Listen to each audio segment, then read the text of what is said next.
தமிழகம் எங்கும் Max Gold cash for your gold. Max Gold நீங்க தங்க மட்டும் இல்லைங்க, பிளாட்டினம், டைமண்ட், சில்வர், ரூபினி எதை வேணாலும் விற்கலாம். உங்களுக்கான பணம் ரொக்கமா கையிலயோ இல்லைன்னா பேங்க் அக்கௌண்ட்லயோ உடனடியாக செலுத்திடுவாங்க. மார்க்கெட் மதிப்பை விட 100 ரூபாய் ஒரு கிராமுக்கு உங்களுக்கு கூடுதலாக கிடைக்கும். தமிழ்நாடு முழுக்க டோர் ஸ்டெப் சர்வீஸும் இவங்க ப்ரொவைட் பண்றாங்க. உங்களுக்கு கோல்ட விற்கணும்னு அதுக்கு ஒரே ஒரு பெஸ்ட் பிளேஸ் மேக்ஸ் கோல்டு தான். கால் 04445454545. வணக்கம். Big topic with Karthik Mayakumar. இந்த ஸ்டேட் ஆஃப் ஹார்மோஸ் இருக்குல்ல, அதை மையப்படுத்தி உலகம் முழுக்க பெரிய போர் வெடிச்சிருமோன்னு பல பேரும் பயப்பட ஆரம்பிச்சிருக்காங்க. ஏன்னா கான்ஃப்ளிக்ட் அந்தளவுக்கு பெருசாக போய்கிட்டு இருக்கு. இதை பற்றி தான் முழுக்க பார்க்க போகிற நிகழ்ச்சிகளை போகலாம்.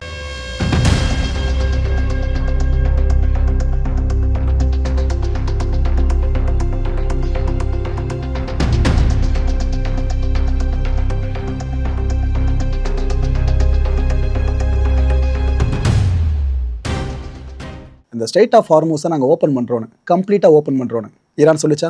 அப்புறம் அமெரிக்கா என்ன சொல்லிச்சு, நீங்கள் பண்ணன்னு சொல்கிறது நல்ல விஷயம், ஆனால் நாங்கள் பிளாக்கேடை ரிமூவ் பண்ண மாட்டோம், எங்கள் பிளாக் அப்படியே இருக்கும் அப்படின்னு சொல்லிட்டாங்க. ஈரானுக்கு செம கடுப்பு இதில். நாங்களே கம்ப்ளீட்டாக ஓப்பன் பண்ணுற சொல்ல நீங்கள் ஓப்பன் பண்ண மாட்டீங்களா?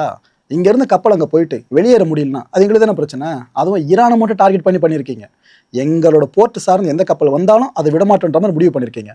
நாங்கள் மட்டும் எப்படி இதை பார்த்துட்டு சும்மா இருக்க முடியும்னு அவங்க கொதிச்சு எழ ஆரம்பித்தாங்க. ஆனால் அமெரிக்கா தெளிவாக சொல்லிடுச்சு, இல்லைங்க, நாங்கள் அந்த பிளாக்கேடு சார்ந்து ஏதாவது கப்பல் அப்ரோச் பண்ண வந்துச்சுன்னா நாங்கள் அடிச்சு காலி பண்ணுறோம். அது எந்த கப்பலாக இருந்தாலும் காலி பண்ணுறோம், உங்கள் சார்பு உள்ள கப்பலாக இருந்தால் அப்படின்னு சொன்னாங்க. சரி, வெறும் வாய் வார்த்தையாக இருக்கேன்னு பார்த்தா அடிச்சிட்டாங்க. டோஸ்கா அப்படின்ற ஈரானியன் கார்கோ ஷிப்பு, இந்த ஷிப்பை அமெரிக்காவோட நேவி மிசைலை வச்சு அடிச்சிருக்காங்க. இப்போ இந்த விஷயம் வெளியான தகவல் இல்லைங்க, டொனால்ட் ட்ரம்ப் கன்ஃபார்ம் பண்ணி சொல்லியிருக்காரு, வீடியோவையும் போஸ்ட் பண்ணியிருக்காரு. பார்த்தீங்களா, சொன்னபடி அடிச்சிட்டோம், சீஸ் பண்ணிட்டோன்னு சொல்லியிருக்காரு. அந்த டோஸ்கா கப்பல் இனிமேல் எங்களோட வசம்னு அவர் அறிவிச்சிருக்காப்புல. இங்கே அதாவது பிளாக்கேடை பிரீச் பண்ணிடுச்சாங்க இந்த கப்பல், அதனால் நாங்கள் பிடிச்சிட்டோம் அப்படின்னு அவர் இன்ஃபார்ம் பண்ணியிருக்காரு. அவர் இன்ஃபார்ம் பண்ணது மட்டும் போதாதுல்ல, அந்த ஒரு வீடியோ மட்டும் பார்த்தாதுல, யூஎஸ் சென்ட்ரல் கமாண்ட் ஒரு வீடியோ போஸ்ட் பண்ணியிருக்காங்க. பார்த்தீங்களா, இந்த ஆப்ரேஷன் வீடியோ நடந்துச்சுன்ட்டு தெளிவாக அந்த வீடியோஸில் குறிப்பிடப்பட்டிருக்கு. Motor vessel Toska, vacate your engine room. Vacate your engine room. We're prepared to subject you to disabling fire. Okay, we gave the flare. Now we're getting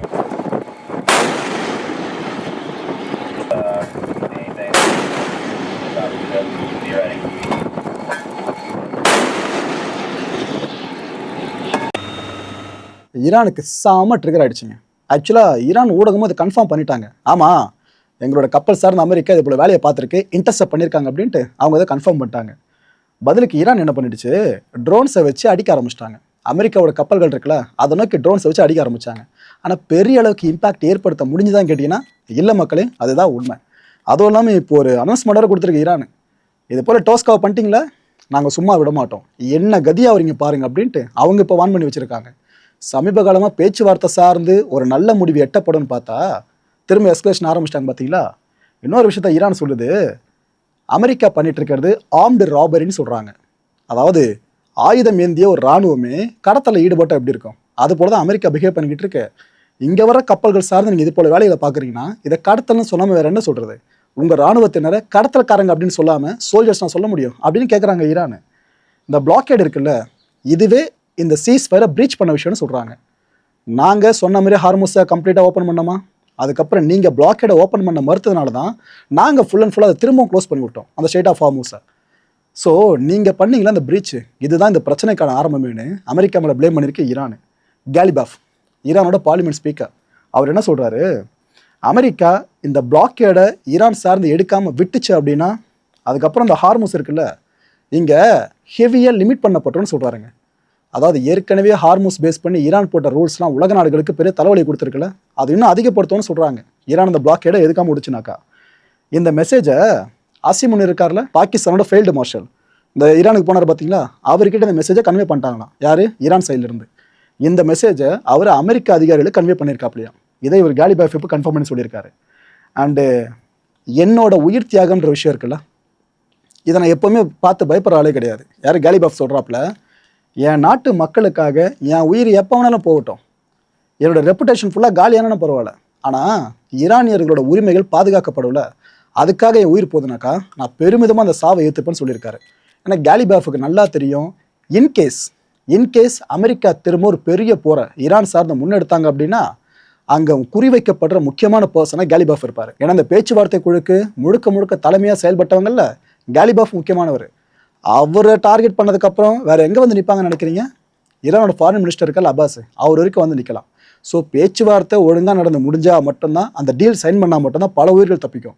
அப்படி இல்லைனா பெரிய பெரிய தலைகள் இதுக்கப்புறம் உருள்றதையும் நம்ம விட்னஸ் பண்ண வேண்டியதாகிடும். இதுக்கு மத்தியில் இந்தியாவோட 2 கப்பல்கள் அதையும் அடிச்சிருக்காங்க. இப்போ ஜாக் ஆர்னாவ் இந்தியன் ஃபிளாக்டு ஷிப்பு, இந்த ஷிப்பு பார்த்தீங்கன்னா சவுதியோட அல் ஜுபைல் இருக்குல்ல, அங்கேருந்து கிளம்பி இந்தியா நோக்கி வந்துட்டு இருந்துச்சு. இந்த கப்பலில் ஈராக்ல இருந்து ஆயில, இந்த க்ரூட் ஆயில் இருக்குல்ல, அதை ஏற்றிட்டு கொண்டு வந்துட்டு இருந்தாங்க. இந்த கப்பலை ஈரான் நேவி இருக்குல்ல அடிச்சிருச்சு. மக்களுக்கு தகவல் கிடையாது, கன்ஃபார்ம் நியூஸு, இந்தியன் ஷிப்பை அடிச்சிருக்காங்க. யார்? ஈரான். ப்ரோ, ஈரான் நமக்கு நட்பு நாடு தானே, என்ன இப்படி பண்ணியிருக்காங்கன்னு கேட்டிங்கன்னா, அடுத்த ஒரு அதிர்ச்சியும் சொல்கிறேன். 2வது கப்பலே அடிச்சிருக்காங்க, இந்தியன் ஃபிளாக்டு ஷிப்பு. இந்த கப்பல் பேர் சன்மார்க் ஹெரால்டு. இது ஆக்சுவலாக 2 மில்லியன்ஸ் ஆஃப் பேரல் ஆயிலை ஈராக்லேருந்து கொண்டு வந்துட்டு இருந்த கப்பல். இந்தியா நோக்கி வந்துட்டு இருந்த இந்த கப்பலை நார்த் ஆஃப் ஒமான் இருக்குல்ல, அங்கே வச்சு ஈரான் நேவி அடிச்சிருக்கு. ஸோ இந்தியன் ஃபிளாக்டு ஷிப்ஸ்னு தெரிஞ்சும் அடிச்சிருக்காங்க. அதுதான் இங்கே பெரிய ஷாக் எல்லாருக்கும் கொடுத்துருக்கு. இது சார்ந்த ஒரு ஆடியோ இப்போ பயங்கரமாக சர்க்குலேட் ஆகிட்டு இருக்கு சோஷியல் மீடியா முழுக்க. அதாவது என்ன சொல்கிறாங்கன்னா, இந்த கப்பலில் இருக்கவங்க, ஏங்க நீங்கள் தாங்க கிளியரன்ஸ் கொடுத்தீங்க, இப்போ நீங்களே ஃபயர் பண்ணுற மாதிரி இருக்கு அப்படின்னு அவங்க பேசுகிற மாதிரி அந்த ஆடியோ இப்போ வெளியாக இருக்கு. Sepa Navy, this is Motor Tanker Sanmar Herald. You gave me clearance to go. My name second on your list. You gave me clearance to go. You are firing now. Let me turn back. இந்த இன்சிடென்ட்டுக்கு அப்புறம் இந்திய அரசு கடும் கோபம். உங்களுக்கு Israel மேலே America மேலே எவ்வளோ கோபம் இருக்கோ அது ஒரு பக்கம் இருக்கட்டும், ஆனால் எங்கள் ஃப்ளாக்டு ஷிப்னு தெரிஞ்ச நீங்கள் அடிச்சிருக்கீங்க அப்படின்னு நம்ம பயங்கரமாக ட்ரிகராக இருக்கோம். நம்ம மத்திய வெளியுறவுத்துறை அமைச்சர் என்ன பண்ணியிருக்காங்க, இந்த ஈரானிய தூதர் இருக்கார்ல, இந்தியாவுக்கான ஈரான் அம்பாசிடர், அவருக்கு சம்மன் பண்ணிட்டாங்க. ஏங்க நீங்கள் வந்து பதில் சொல்லுங்கள், முதல்ல என்ன நடந்துட்டு இருக்கீங்க அப்படின்னு நம்ம ட்ரிகர் பண்ணி விட்டாங்க பயங்கரமாக. டாக்டர் முகமது ஃபத்தாலி, இவர் தான் அந்த பர்சன், அந்த என்வாய். இவர் MEA joint secretary for Pakistan Afghanistan Iran desk சார்ந்து இவர் விளக்கத்தை கொடுத்துருக்காப்புல. நம்மளோட அஃபிஷியல்ஸை சந்திச்சு, வெளியுறவுத்துறை அமைச்சகத்தோட அஃபிஷியல்ஸை சந்திச்சு இவர் விளக்கத்தை தெளிவாக இங்கே கொடுத்துருக்காரு. நம்ம அந்த கடுமையான காட்டத்தை அவர்கிட்டே பதிவு பண்ணியிருக்கோம். உங்கள் மேலிடத்துக்கு போய் சொல்லுங்கள் இது சரியில்லை அப்படின்ட்டு. நம்மளோட கடுமையான அதிருப்தி இருக்குல்ல, அது இவர் மூலமாக ஈரான் தலைமை கொண்டு போயிருக்கோம். இதுக்கப்புறம் அவங்க என்ன சொல்ல போகிறாங்கன்றதான் அடுத்த கட்ட நகர்வாக அமைய போகுது. இப்போ ஒரு தகவல் வெளியாக இருக்குது என்னென்னா, நம்ம இந்திய வெளியுறவுத்துறை அமைச்சகம் இந்தியாவோட கப்பல்கள் இருக்குல்ல, அது சார்ந்த ஒரு அட்வைசரியாக முன் வச்சுருக்காங்க. இந்த ஈரானோட லாரக் ஐலாண்ட் இருக்குல்ல, அந்த ஐலாண்டுக்குலேருந்து தள்ளியே இருங்க, அதுக்கு அருகில் யாரும் கப்பல்களை கொண்டு போவாதீங்கன்னு சொல்லியிருக்காங்க. அதுவும் இல்லாமல் ஹார்மோஸை கடக்கிறதுக்கு முன்னாடி பெர்மிஷனை பெற்றுடுங்க.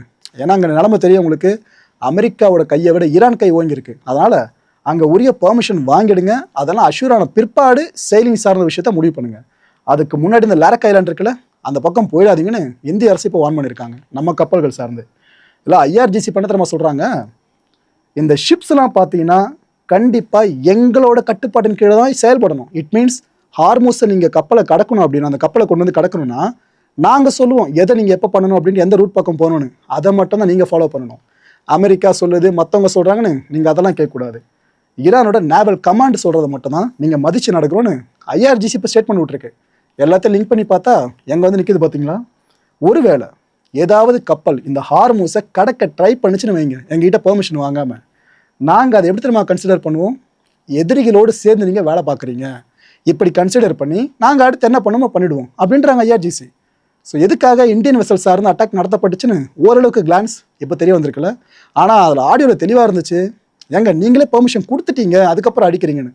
ஸோ நாம் கரெக்டாக தான் எல்லாத்தையும் பண்ணியிருக்க மாதிரி இங்கே தோணுதுங்க. பார்ப்போம் இதோட அப்டேட்ஸ் என்ன அடுத்த கட்டமாக வரப்போகுதுன்னு வெயிட் பண்ணி பார்ப்போம். சீஸ்ஃபயர் இன்னும் 2 நாட்களில் முடிய போகுது. ஏதோ அமெரிக்காவுக்கு ஈரானுக்கு இடையில இருக்க சீஸ்ஃபயர். சரி, இன்னைக்கு இஸ்லாமாபாத்தில் சந்தித்து பேசுவாங்க அமெரிக்க அதிகாரிகளும் ஈரான் அதிகாரிகளும், பிரச்சனை முடிஞ்சிடும்னு பார்த்தா ஈரான் கட்டையை போட ஆரம்பிச்சிச்சு. ஈரான் சொல்லிடுச்சு கிட்டத்தட்ட, இல்லை பேச்சுவார்த்தையில் இப்போதைக்கு முடியாது அப்படின்ட்டாங்க. எதுக்குங்க அப்படின்னு கேட்டால், போன வாட்டி சீஸ்ஃபயரை தெளிவாக மென்ஷன் பண்ணல, நாங்கள் ஹார்மோஸை ரீஓப்பன் பண்ணுறோன்னாக்கா அமெரிக்காவை இதெல்லாம் பதிலுக்கு பண்ணணும் அப்படின்ட்டு. அவங்க பிளாக்கெடை இன்னும் ரிமூவ் பண்ணாமல் இருக்காங்க. அதுவும் இல்லாமல் எங்கள் கப்பல்கள் சார்ந்து அடிக்கிறாங்க. ஒரு பக்கம் சீஸ்ஃபயர்னு சொல்லிட்டு ஒரு பக்கம் அடிக்கிறது தான் தப்பு இல்லையா? ஸோ இந்த சீஸ்ஃபயர் சார்ந்த டாக்ஸ்லாம் எங்களுக்கு பெருசாக உடன்பாடு இல்லை. அமெரிக்கா ஒழுங்காக முதல்ல நடந்துக்க சொல்லுங்கள், ட்ரஸ்ட்டை பில்ட் பண்ண சொல்லுங்கன்னு ஈரான் சைடில் சொல்ல ஆரம்பிச்சிட்டாங்க. இதில் ஒரு சீனியர் ஈரானியன் மிலிட்டரி ஆஃபீஷியல் அவர் என்ன சொல்கிறாப்புல, அமெரிக்கா போர் தான் வேணும்னு விரும்புதுனாக்கா நாங்கள் ரெடி. 10 வருஷங்கள் வரைக்கும் அமெரிக்காவை நாங்கள் எதிர்த்து சண்டை போடுற திறன் எங்களுக்கு இருக்குது. ஏதோ உலகத்தில் பெரிய இராணுவம் அதுன்னு கட்டமைப்பில் சொல்கிறாங்க அமெரிக்காவை. எங்களால் சமாளிக்க முடியுங்க. ஸோ அமெரிக்காவால் முடிஞ்சால் வார் தான் வேணும்னாக்கா சண்டை போட நாங்கள் ரெடியாக இருக்கோம், களத்துக்கு வர சொல்லுங்கன்னு அவங்க சவால் எடுத்திருக்காங்க. இப்போது எங்கே ஆரம்பித்த சின்ன பிரச்சனையாக இருந்ததுங்க எப்படி பெருசு பெருசாக வந்திருக்கு பார்த்தீங்களா. ஒரு கப்பலை கை வச்சிருது மட்டும் இல்லை, ஈரானோட கப்பலை அந்த பிளாக்கேடை அமெரிக்கா அகற்றாமல் இருந்துச்சுல, அது இங்கே பெரிய தலைவலியாக வெடிச்சு இப்போ இவ்வளோ தூரம் அடுத்த போருக்கு ரெடின்ற மாதிரி சொல்ல வச்சிட்டாங்க. டொனால்ட் ட்ரம்ப் இப்போ என்ன தெரியுமா சொல்லியிருக்காரு, ஒழுங்கு மரியாதையாக பேச்சுவார்த்தையில் உட்காருங்க, பேசுங்க, அக்ரிமெண்ட்டை சைன் பண்ணிவிடுவோம். அப்படி இல்லை அப்படின்னா ஈரான் ஆட்சி காலி பண்ணுறது நான் உடனே உத்தரவு பிறப்பிச்சிடும், நான் வெயிட்லாம் பண்ணிட்டு இருக்க மாட்டேன் இந்த வாட்டி. இப்படி நாங்கள் அடிக்க ஆரம்பிச்சோம்னாக்கா ஈரானோட பவர் பிளான்ஸ் இருக்குல்ல, ஒன்றுத்தோட மிச்சம் வைக்க மாட்டோம், எல்லாத்தையும் முடிச்சிருவோம். ஈரானில் பிரிட்ஜஸ் நிறைய இருக்குல்ல, அதையெல்லாம் அடித்து காலி பண்ணுறோம். அதுக்கப்புறம் நீங்கள் வண்டி வாகனத்தில் எங்கே போயிட்டு வர முடியும்? நாங்கள் ஒரு கட்டத்தில் என்ன தெரியுமா முடிவு பண்ணுவோம், என்டையர் கண்ட்ரியவே காலி பண்ணுறது சார்ந்து யோசிப்போன்ற மாதிரி அப்படி த்ரெட் பண்ணியிருக்காரு.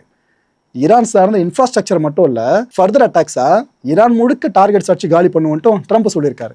இல்லை கடைசியாக ஒரு லைன் அவர் சேர்த்துருக்காரு, ஒன்ஸ் நாங்கள் அடிக்க ஆரம்பிச்சா நிறுத்த மாட்டோம், அதுக்கப்புறம் பேச்சு இல்லை வீச்சு மட்டும்தான். இது சினிமா டைலாக் மாதிரிலாம் சில வார்த்தைகளை அவர் பயன்படுத்தியிருக்காருங்க. பாகிஸ்தான் பிரைம் மினிஸ்டர் ஷெபாஸ் ஷெரீஃப் இருக்கார்ல, அவர் இந்த நேரத்தில் ஈரான் பிரசிடென்ட் மசூத்துக்கு ஃபோன் பண்ணி பேசியிருக்காப்புல. அப்போ அவர் கன்வே பண்ணியிருக்க விஷயம், எங்கள் தயவு செஞ்சு பேச்சுவார்த்தை தொடருங்க, நாங்கள் இன்னும் இந்த பீஸ் நெகோசியேஷன் சார்ந்து ரெடியாக இருக்கோம், அந்த எஃபர்ட்டை ஃபுல்லாக முன்னின்று கொண்டு போக எதுவுமே பேக் அடிக்காதீங்க, ஒரு வழியாக நம்ம முடிச்சிட்டோம் கிட்டத்தட்ட, இன்னும் 2-3 டாக்ஸ் உட்காந்து பேசணுன்னாக்கா மொத்தமாக டீலே போட்டுடலாங்கன்னு பாகிஸ்தான் பிரைம் மினிஸ்டர் கேட்டிருக்காப்புல. ஆனால் ஈரான் அதுக்கு நோன் தான் சொல்லியிருக்கு, நாங்கள் எல்லாத்தையும் விட்டுட்டு பேச்சுவார்த்தையை நம்பி வந்தோம்ல. ஆனால் அமெரிக்கா இதே போல தான் மன்னதை தொடர்ந்து எங்களை பேச்சுவார்த்தைன்னு கூப்பிடுவாங்க, நடுவில் அடிச்சிட்டு இருப்பாங்க, கேட்டால் ப்ரெஷரை பில்ட் பண்ணுறேன்னு சொல்லுவாங்க. இப்போ அதை பண்ணியிருக்காங்க, நான் எந்த நம்பிக்கையில் வர முடியும்ட்டு ஈரான் வேறு தொடர்ந்து பேசிக்கிட்டு இருக்கு. மக்களை இந்த கான்டென்ட்டை பொறுத்தவரைக்கும் நாமளாக சிந்திக்க வேண்டியது ஒரே ஒரு விஷயம் தான், திரும்பவும் போர் தொடங்குச்சு அப்படின்னா இது நெடுநாள் போராக தான் மாறும், சில நாட்கள்லேயே முடிகிற போராக மாறுறது ரொம்ப ரொம்ப ரொம்ப ரொம்ப கஷ்டம். அடுத்த நிகழ்ச்சி சந்திக்கலாம். நன்றி, வணக்கம். தமிழகம் எங்கும் Max Gold, cash for your gold. Max Gold நீங்க தங்க மட்டும் இல்லைங்க, பிளாட்டினம், டைமண்ட், சில்வர், ரூபினி எதை வேணாலும் விற்கலாம். உங்களுக்கான பணம் ரொக்கமா கையிலயோ இல்லைன்னா பேங்க் அக்கௌண்ட்லயோ உடனடியாக செலுத்திடுவாங்க.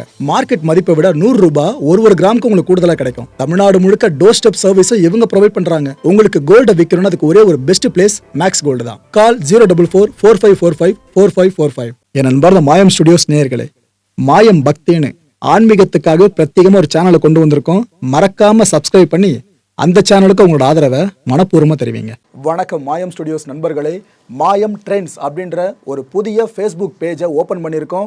நீங்கள் யூடியூப்பில் பார்த்துட்டு இருக்கீங்களா நம்மளோட கான்டென்ட்ஸ்லாம், இதெல்லாம் விட ஒரு படி மேலே ரொம்ப கிறிஸ்பாகவும் ரொம்ப சூப்பராகவும் நிறைய கான்டென்ட்ஸ் உங்களுக்கு இந்த பேஜில் காத்துட்ருக்குங்க. ஸோ உடனடியாக ஃபேஸ்புக் பிளாட்ஃபார்ம் போங்க, மாயம் ட்ரெண்ட்ஸ்னு டைப் பண்ணி சர்ச் பண்ணி நம்ம பேஜை ஃபாலோ பண்ணுங்கள். அப்படியே நம்ம சேனலையும் நீங்கள் சப்ஸ்கிரைப் பண்ணிட்டீங்க அப்படின்னா இன்னும் நிறைய புது புது கான்டென்ட்ஸை உங்களுக்காக ப்ரொடியூஸ் பண்ணி கொடுத்துக்கிட்டே இருப்பாங்க. நீங்கள் பண்ணுற ஒவ்வொரு சப்ஸ்கிரிப்ஷனும் எங்களுக்கு பெரிய மோட்டிவேஷனாக அமையும்.